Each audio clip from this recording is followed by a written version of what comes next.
अच्छा। बिल्कुल मिली। अच्छा, तो किसान साथियों क्या है कि अगर आपके खेत में भी अगर चीड़ चपकने की समस्या आती है, देखो मैं इतना बताऊंगा आपको, ज़्यादा ये डाल दो वो डाल दो इसकी बात नहीं करूँगा।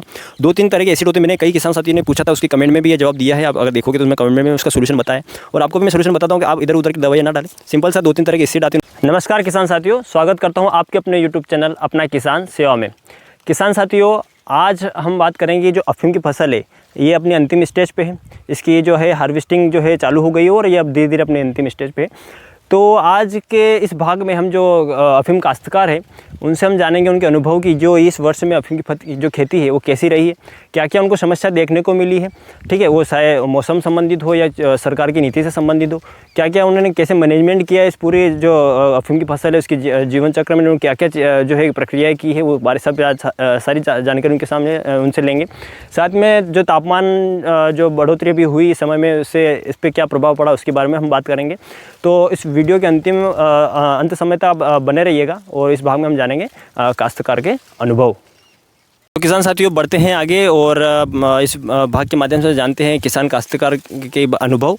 तो सबसे पहले आप आपका परिचय दीजिए, किसान साथियों का आपका परिचय आपके उनके समक्ष रखिए।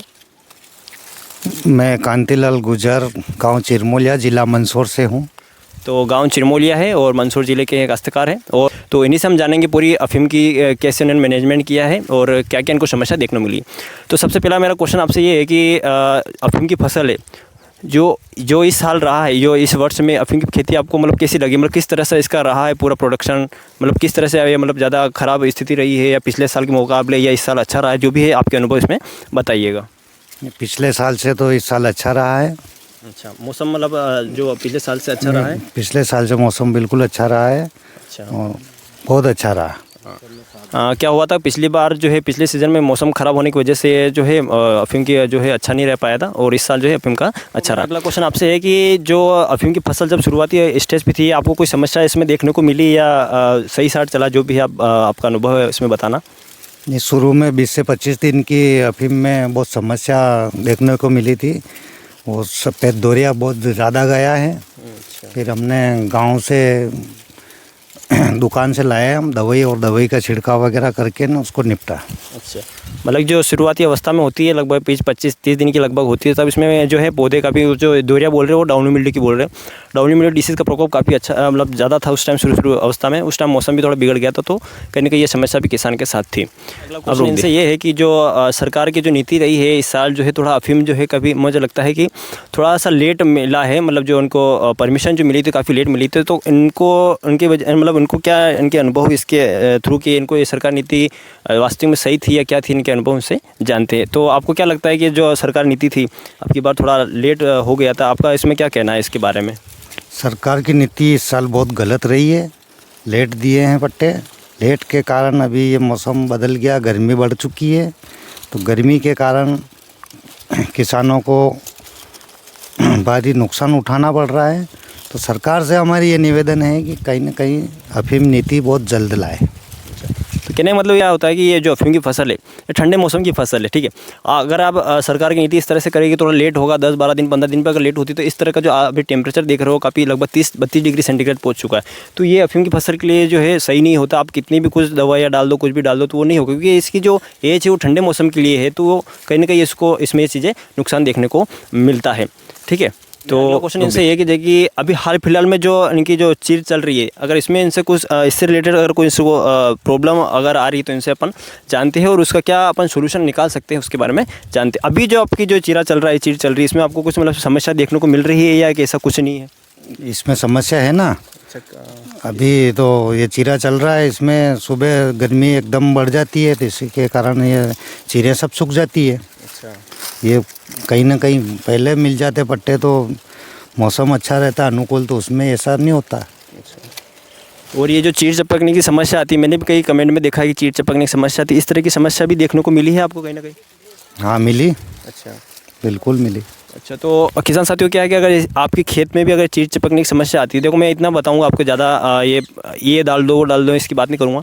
2-3 तरह के एसिड होते हैं, मैंने कई किसान साथियों ने पूछा था, उसके कमेंट में भी ये जवाब दिया है। आप अगर देखोगे तो उसमें कमेंट में उसका सोल्यूशन बताया है, और आपको भी मैं सोल्यूशन बताता हूँ कि आप इधर उधर की दवाइयाँ ना डालें। सिंपल सा 2-3 तरह के एसिड आते हैं, उनमें से कोई सा भी एक सिलेक्ट करिए, उसका स्प्रे करके देख लिया, अगर रिजल्ट मिलता है तो इसको आगे बढ़ाइए, नहीं तो आप फालतू का खर्चा ना करें। इसमें आते हैं, देखो मैं बताता हूँ कौन कौन से एसिड। एक तो आता है कि एक आता है सिलिसिलिक एसिड करके आता है, ये भी जो है अच्छा जो है जो अगर आपके इसमें अफीम अच्छा फ्लो नहीं हो रहा है, लेटेक्स का फ्लो अच्छा नहीं है, तो उसमें सुधार ला सकता है। जिब्रेलिक एसिड होता है, ये भी अच्छा इसमें काम करता है। एक आता है 6BA करके आता है, वो भी जो है अच्छा होता है। साथ में एक होता है जास्मोनिक एसिड करके आता है। जास्मोनिक एसिड भी अफीम के अंदर लेटेक्स का फ्लो बढ़ाने में काम करता है। तो इस तरह से आप इनमें से किसी एक का चयन कर सकते हैं, ठीक है। और फालतू आप इधर उधर की दवाई डालने से कोई मतलब नहीं, क्योंकि सबसे बड़ी चीज़ होती है मौसम। अगर मौसम सही होता है तो अफीम अपने आप ही अच्छे से आती है, और आपने अगर शुरुआत से अच्छा मैनेजमेंट किया हो तो बहुत कम जो है डोडे होते हैं, उसमें ये समस्या देखने को मिलती है। तो अगर इस तरह की समस्या आपकी है तो आप कमेंट के माध्यम से और भी पूछ सकते हैं, और मैंने इसमें जवाब पहले भी दिया है, कई किसानों को कमेंट के माध्यम से दिया है। तो आप या तो सैलिसिलिक एसिड बेस्ड जो प्रोडक्ट है, मैं आपको स्क्रीन पे बता दूँगा, इस तरह का प्रोडक्ट लेके स्प्रे कर सकते हैं, या फिर आप जास्मिनिक एसिड का भी है जो स्प्रे कर सकते हैं, इससे सुधार देखने को मिलेगा। क्वेश्चन है कि जो 10 आरी का जो पट्टा है, इसमें लगभग कितना जो है खर्चा आ जाता है, पूरा शुरुआत से लगा के आखिरी तक में आपको कितना खर्चा हो जाता है लगभग? आपको इस अफीम की फसल दवाई से लगा के मजदूरों को लगा के सारा खर्चा आप बताएंगे आप थोड़ा इसके बारे में? शुरू से आखिरी तक के लिए अफीम में 1 लाख रुपए का खर्चा हो जाता है। 1 लाख, मोटा मोटा 1 लाख रुपये, मतलब किस में कितना खर्चा हो जाता है लगभग? इसमें दवाई और खाद बीज के 50 से 60 हज़ार रुपये अच्छा हो जाते हैं, और मजदूरों को करा के मजदूर के ऐसे करके ने 1 लाख रुपए पे पहुंच जाता है। मतलब दवाई बीज का लगा हुआ है, मतलब ये मान के चलो 45-50 हज़ार, और जो मजदूर है आते हैं, इसमें जो क्या होता है, इसमें प्रोसेस चलती है जैसे कि अभी शुरू से आखिरी तक, जैसे कि इसमें ये इस तरह के चीरा लगाना, फिर सुबह आके इसको इकट्ठा करना, इसमें जो है 10-15-20 दिन से ये प्रोसेस चलती है, तो इसमें मजदूर खर्चा भी आता है। तो ऐसा करके लगभग 1 लाख के समथिंग जो है 10 आरी का जो एरिया आपको दिख रहा है, इसमें ये इतना खर्चा बैठ जाता है। तो किसान साथियों, आज के भाग में हमने जाना किसानों के अनुभव कि कैसे खेती की जाती है, क्या क्या इनके इस साल जो अनुभव रहे, पिछले साल से क्या सही रहा है या गलत रहा है, मौसम का क्या प्रभाव है, साथ में अफीम नीति के बारे में भी जाना। साथ में एक प्रॉब्लम जो आ रही है अफीम की, जो चीरे चिपक रही है, इसमें आप कैसे अगर निजात पा सकते हैं, मतलब कुछ अच्छा कर सकते हैं, उसमें मैंने आपको मेंशन करी थी कुछ दवाइयाँ। अगर किसान साथियों आप में से कोई भी किसान साथी अगर इस तरह का अपना अनुभव शेयर करना चाहता है, तो आप एक काम करिएगा, आप क्या करिएगा कि कमेंट में आपका नाम, आपके गांव का नाम, आपके ज़िले का नाम, साथ में आपके मोबाइल नंबर आप कमेंट में करिएगा। अगर पॉसिबल हुआ तो हम आपसे भी जुड़ेंगे, और आप अगर आपके कुछ अनुभव आप शेयर करना चाहेंगे तो आपसे ज़रूर मिलेंगे, और आपके अनुभव भी हम लोगों तक शेयर करेंगे, आपका क्या प्रोसेस करते हैं। इससे क्या होता है किसान साथियों, अन्य किसान साथियों को मदद मिलती है, या कनेक्शन बिल्ड होता है, आपस में लोग जुड़ते हैं तो अच्छा रहता है। तो बस यही किसान साथियों, अगर आपको और किसी अभी कुछ प्रॉब्लम देखने को मिल रही है तो कमेंट के माध्यम से आप जो है क्वेश्चन पूछ सकते हैं। अगर आपको अनुभव शेयर करना है तो आप नाम, नंबर और आपके ज़िले का नाम, आपके गांव का नाम शेयर करिए, और हम आपसे जुड़ेंगे, और आपसे जो भी अनुभव है आप ज़रूर लेंगे, ताकि और किसानों तक आपकी बात पहुँचे, और भी किसान साथी सीख सके, आपसे पहचान बना सके, इस तरह की हम बात कर देंगे, ठीक है। और अगर कोई प्रॉब्लम हो तो आप ज़रूर मेंशन करें इसमें कमेंट के माध्यम से। आज के भाग में बस इतना ही, मिलते हैं अगले भाग में, तब तक के लिए धन्यवाद।